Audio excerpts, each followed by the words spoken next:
অন্তর্বর্তী সরকার পৃথিবীর বিভিন্ন দেশের শীর্ষস্থানীয় বিনিয়োগকারীদের সঙ্গে নিয়মিত বৈঠক করে যাচ্ছে। তারা বাংলাদেশের বর্তমান ব্যবস্থায় বিনিয়োগের বিষয়ে খুবই আগ্রহী। আশা করছি দ্রুততম সময়ে দেশের নতুন নতুন বিদেশি বিনিয়োগ আপনারা দেখতে পাবেন। সরকার দায়িত্ব নেওয়ার পর থেকে দেশে রপ্তানি 13% বেড়েছে। জানুয়ারিতে 7% কন্টেইনার হ্যান্ডলিং বেড়েছে। বাংলাদেশ বিনিয়োগ উন্নয়ন কর্তৃপক্ষ ইতোমধ্যে লাইসেন্সিং রিকোয়ারমেন্টস, প্রত্যাবাসন আইনসহ বিনিয়োগকারীদের যে সাধারণ সমস্যাগুলো রয়েছে সেগুলো সমাধানে কাজ শুরু করেছে।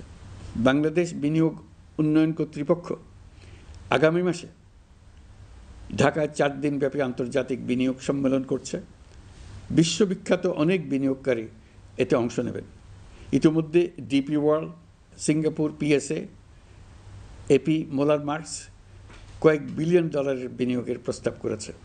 অন্তর্বর্তী সরকার দায়িত্ব গ্রহণের পর থেকেই স্বতঃস্ফূর্তভাবে পৃথিবীর সকল সরকার আমাদের প্রতি বন্ধুত্বের হাত বাড়িয়ে দিয়েছে।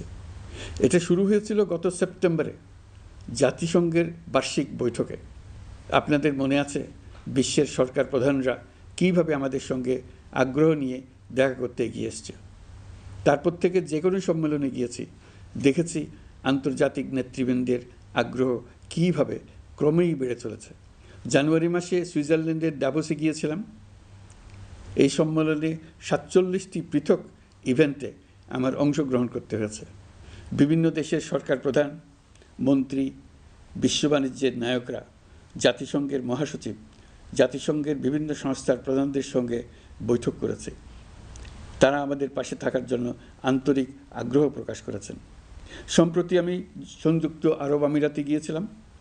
তারা বিগত সরকারের সময় আমাদের ভিসা বন্ধ করে দিয়েছিল। আমরা সেই দেশের ভিসার দরজা খোলার চেষ্টা চালিয়ে যাচ্ছি। তারা আশ্বাস দিয়েছেন তাদের দিক থেকে সকল আনুষ্ঠানিকতা সম্পন্ন করে ভিসার দরজা উন্মুক্ত করবেন। আমি আশা করছি সেটা দ্রুতই উন্মুক্ত হবে।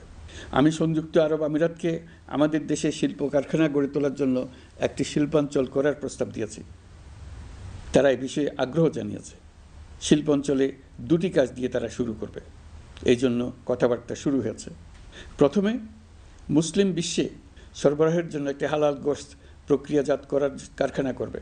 এরপর মৎস্য প্রক্রিয়াজাতকরণের জন্য কারখানা স্থাপন করবে। তারা আমাদের নতুন সামুদ্রিক বন্দর পরিচালনা করার জন্যও আগ্রহ জানিয়েছে।